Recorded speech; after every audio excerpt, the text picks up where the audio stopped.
The alcohol industry has been under severe economic burden as a result of lockdowns, curfews, prohibitions, as well as limitations on gatherings. The alcohol industry is slowly emerging from that rollercoaster year as well. This reopening has prompted restaurants to find innovative solutions to keep their customers safe. For more on the discussion now, let us welcome via Skype Mr. Jonah Naidoo, who is a co-owner of Dry Dock Liquor. Very good afternoon to you, Mr. Naidoo. Thank you so much for joining us here on the SABC News channel. Afternoon, Palesa. Good to be with you. All right. So how has it been since the easing of some lockdown regulations since level 1? Well, I certainly think that to some extent there's been some easing with the lockdown restrictions at level 1. But, we still don't have weekend trading. And, there's no good reason we certainly are aware of not to allow liquor stores to trade over the weekend. Some of this doesn't make sense. You're allowed to consume alcohol in a restaurant, but you can't buy a bottle of wine at a store to take home. There's other bizarre restrictions on wine farms. So this weekend, you could have ended up tasting all you'd like at a wine farm, but you can't buy that wine on a farm, but yet you can buy that online. So, the thing about our industry and the wine industry in particular is that wine farms promote tourism, and tourism results in jobs and economic activity. And these restrictions are, not acceptable for an economy that's recovering. So, we'd like, better engagement on that. And I think we must do everything in our power to help the economy recover and tailor-make the restrictions to suit the businesses. But I was about to ask you if you've been able to engage with government on this matter, as you say that the sale of alcohol is intertwined to other aspects of the economy, I beg your pardon. So have you engaged the government on this? Correct, Palesa. There's a number of industry bodies, the liquor traders, the wine industry are continuously engaging with government. And, I think, and it's because of the lobbying behind that we've seen these lockdown restrictions. I think people have heard the call around the job losses, businesses that have closed, small producers that have had to shut their doors. And so I think government is listening, and I think together we can certainly do a lot more. Mm-hmm.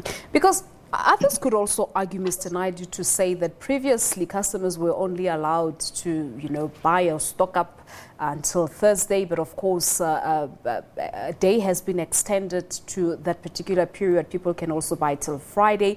Is it not better than the previous arrangement?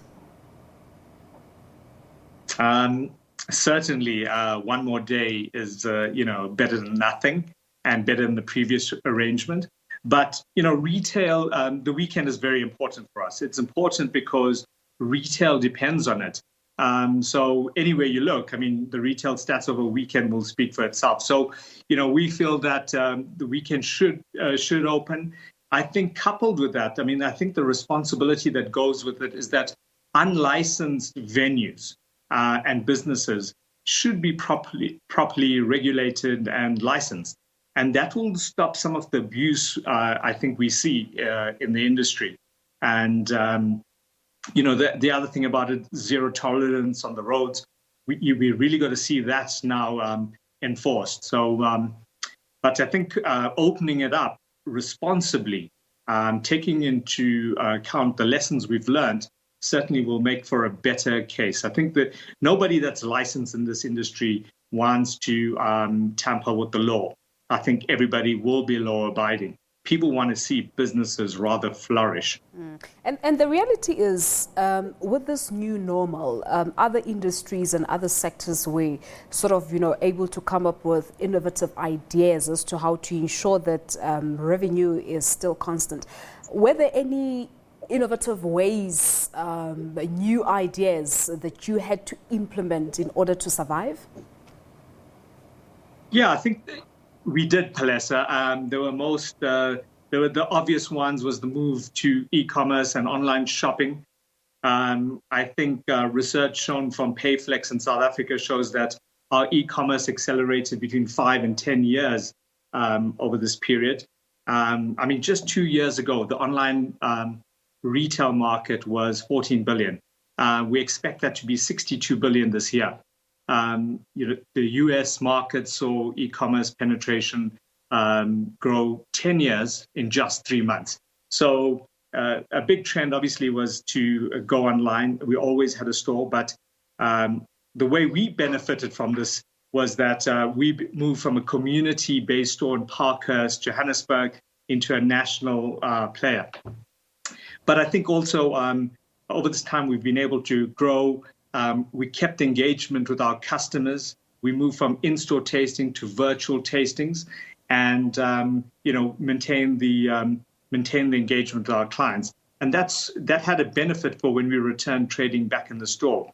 And I think the innovation you talk about, Palesa, is that we've continually got to innovate. People get Zoom fatigue. We're all working from home on these platforms. So we've got to do something a little better than we did before. Certainly, you know what they say, that when things look black, there's always that silver lining. So, all right, so digital transformation, as you say, also played a key role in, building and growing the industry during this time. So that's the silver lining, I suppose. Absolutely. We are very grateful for that. And I think you talked about digital transformation. I think it was the Microsoft CEO that talked about achieving 2 years worth of digital transformation in 2 months.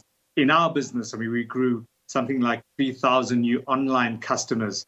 And so as a boutique store, that was quite beneficial, and it put us on a national platform rather than a community or regional-based store. All right. Okay, time constraints, we have to leave it at that, but we thank you so much for coming through. Pleasure, Palesa. Good talking to you. All right. Thank you so much. Mr. Jonah Naidoo is the co-owner of Dry Dock Liquor, talking to us about how the industry has survived during the lockdown here in the country, and also reflecting a bit as to how things are looking now that we are on alert level.